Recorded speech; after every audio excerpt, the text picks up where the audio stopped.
Hey everyone, this is DJ Shortbus, and today's build that I'm going over, like I do this daily or something. Anyway, the build I'm going over in this video is, I'm calling it a Necromancer build. And it's possible you might want to do some other things with it just to get the, the necromancy feel that you think you need for it to be right. But this is my necromancy build, and the funny thing is, we're necromancer build. Somebody, a few months back had asked me, "Hey, do you have a necromancer build?" And I was like, "No, not really," or something, So I just threw some stuff together on the Asika page, and then,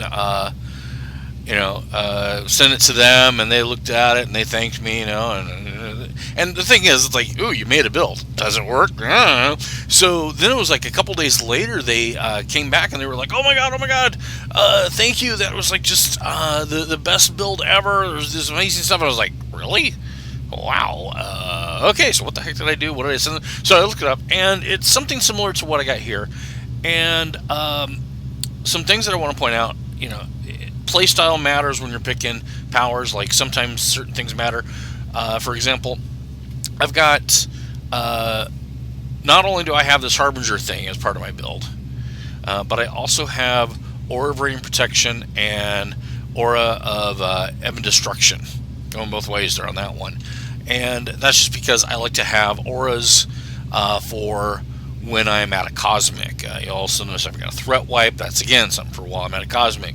I've got two different types. I've got the ultimate for rezzing people, and I've got, just the regular Dark Pact, I believe is what it's called, for rezzing people.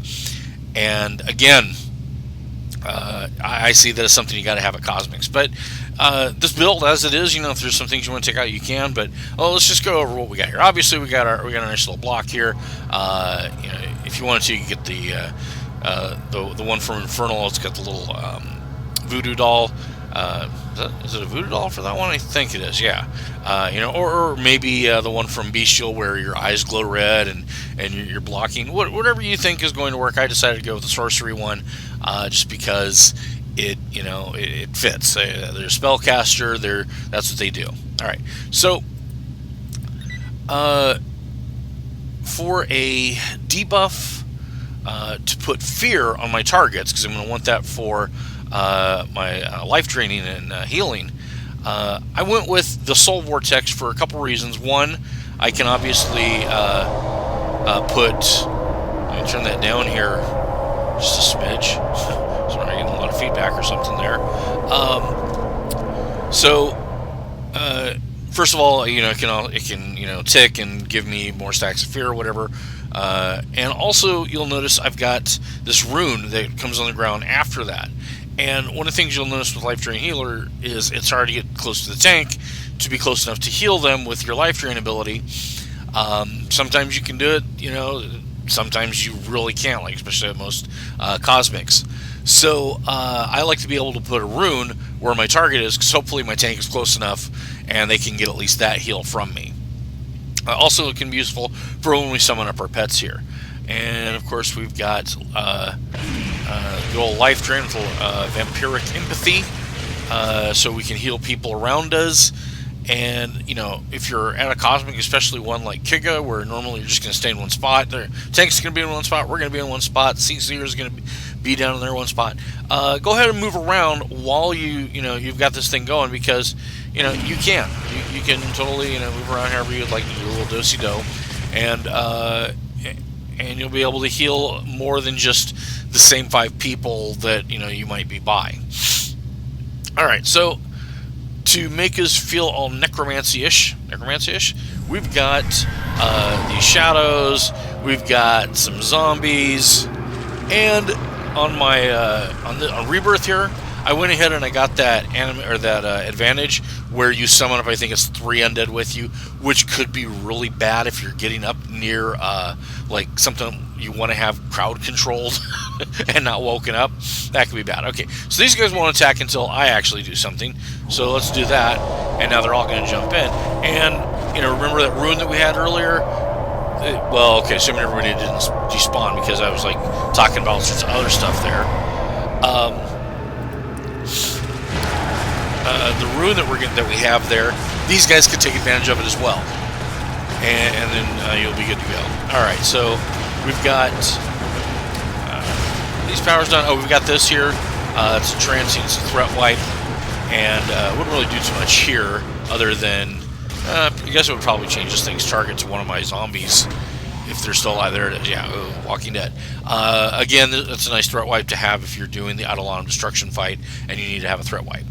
All right, coming up to here, I went with Compassion for two main reasons. One, I don't need to trigger, stacks of fear and then use something that's based off recovery to do my healing that I want to do. In other words, I'm talking about one of the other healing options you have, because it doesn't do anything special other than trigger off of fear.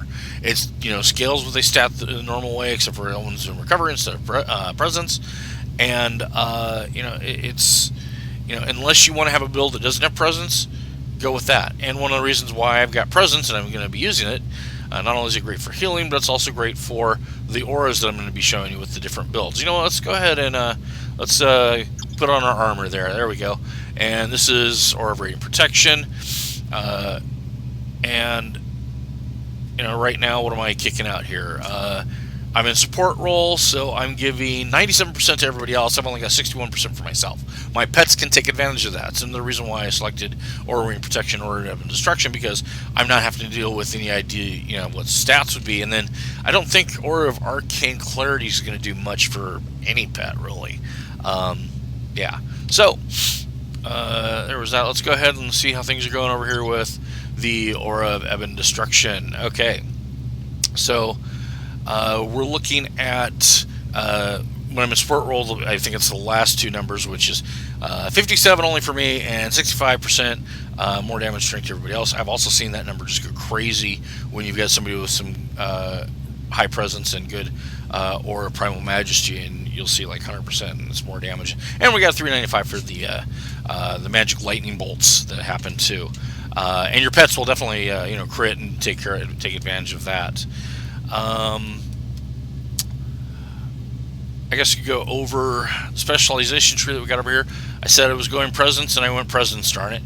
And let's see what the heck I've got for super stats.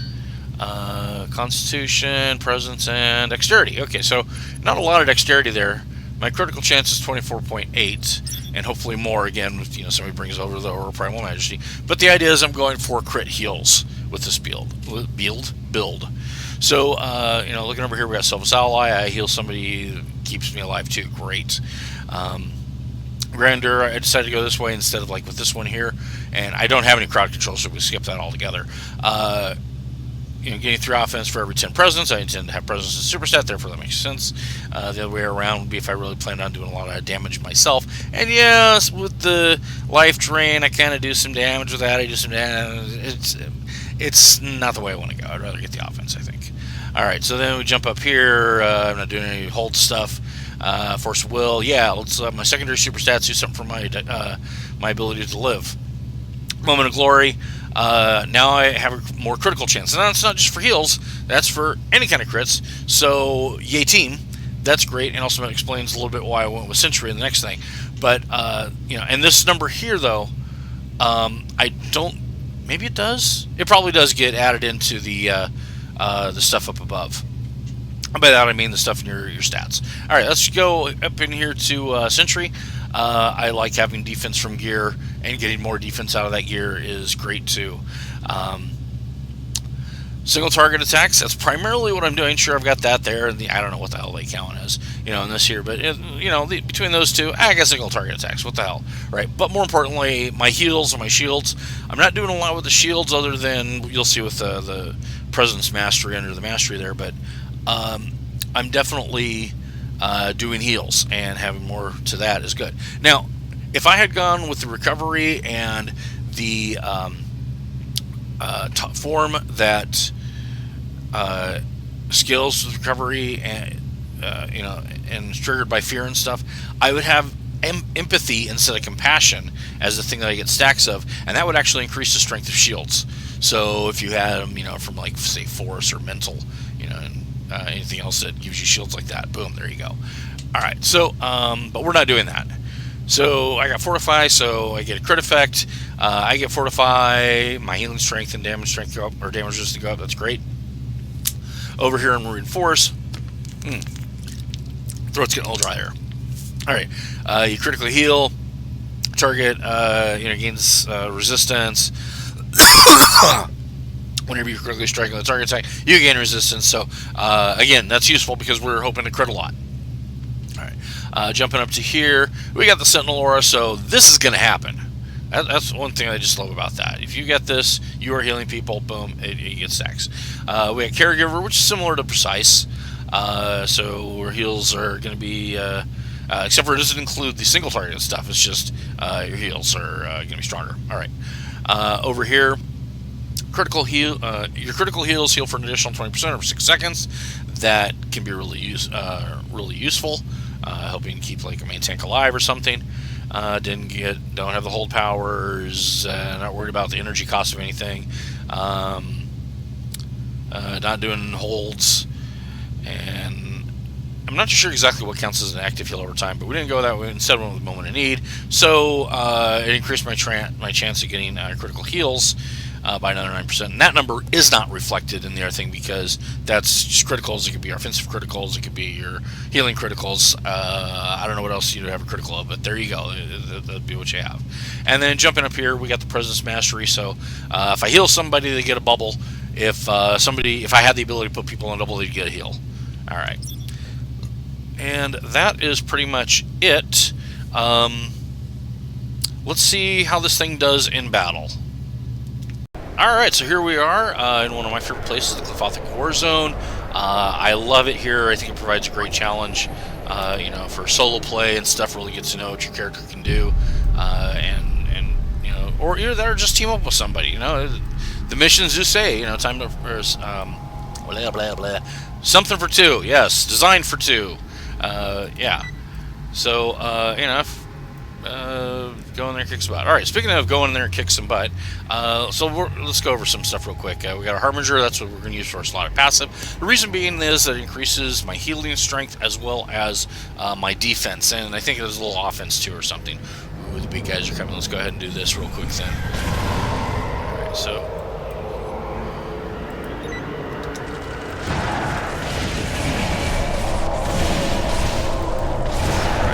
And one of the strengths of this is, of course, you're always healing yourself. So, if your defense is just slightly good, you're going to live. You just going and going and going and going. Got that guy too. Gotta get him. Because I don't want to aggro the other group yet. Okay.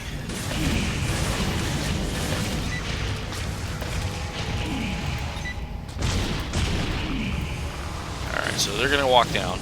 This is my little plan here. I'm going to finish playing with this guy, and then they come down. And you know what the funny thing is? I've already got some stacks. I realize it's more for healing, but it does a little bit of damage. We'll take what we can get. We can just, get in there and do some stuff. There we go. Alright. So the cool thing is the pets are, of course, distracting everything. So you're not taking a lot of damage at first, although now it seems like it's all about me. Yeah. But that's alright, because we still got a pet out there, but they're not really so much our main source of damage and keeping alive as is just a simple little spell. And, oops, let's get some figure out there.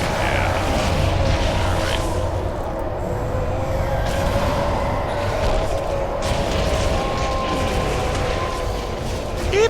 Don't want to go too far up there.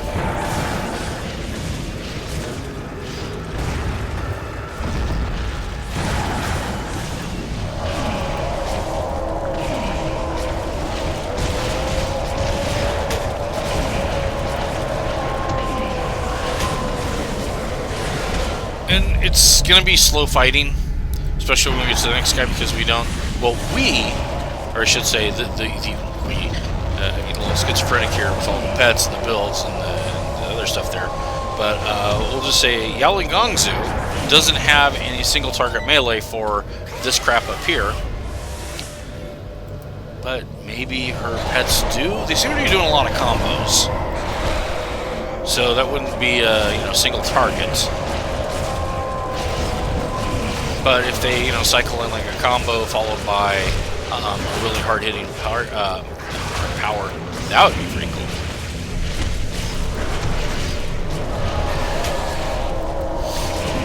But in the meantime, we're just going to do life drain. Yeah. Summon up a pet. Get really cocky and don't even block anymore. I mean, the funny thing is, really, like with this guy here, you knock out the two other guys, and then just leaving him. It's like you just took out the DPS, and all that's left is the tank, who might do great damage, but also just because of the way they're built, won't do as much as the the DPS would. Yeah. And heck, in this thing here, we're tanking, we're healing, we're DPSing. This is the all-in-one combo here. We're pet mastering. We're doing everything but crowd control. Unless you want to say using our face as crowd control. Your face is so ugly. No, not that way. I mean, you get bashed, and that's why you're so ugly. What are you talking about? I don't know what that was. But this is me tanking. Woohoo! Yeah, tanking. This is Necromancer. Yeah. What we could do though is play with some of the other auras, or options that we have. The aura rain protection isn't bad for me right now, but there we go. Oh, let's have some other things that can partake of it.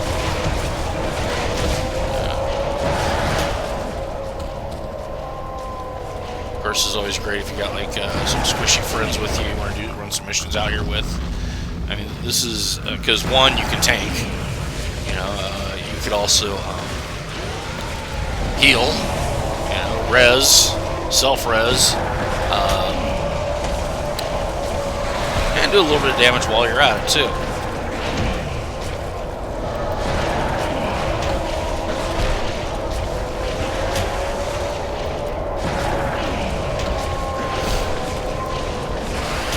Now, of course, it does help that I have full distinguished on here.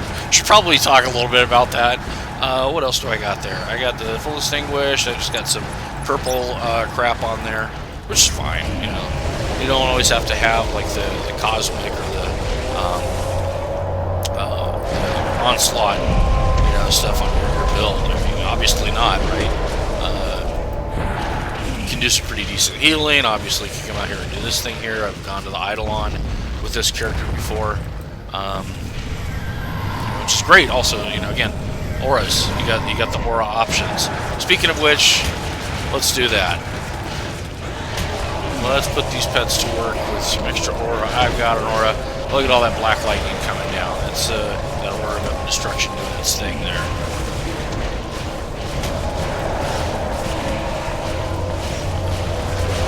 All evil looking. She's a lich. But again, the whole idea of life draining and stuff definitely fits that sort of, necromancy feel. Everybody talks, about the feel of it, I suppose. The fact that I can be over here cackling while I summon up the souls of the damned or something. And then we'll get your bodies too. And we'll bring that up. And definitely is going to help a lot faster now with the destruction. And my pets seem to be tough enough. I seem to be tough enough that I don't need the extra protection of either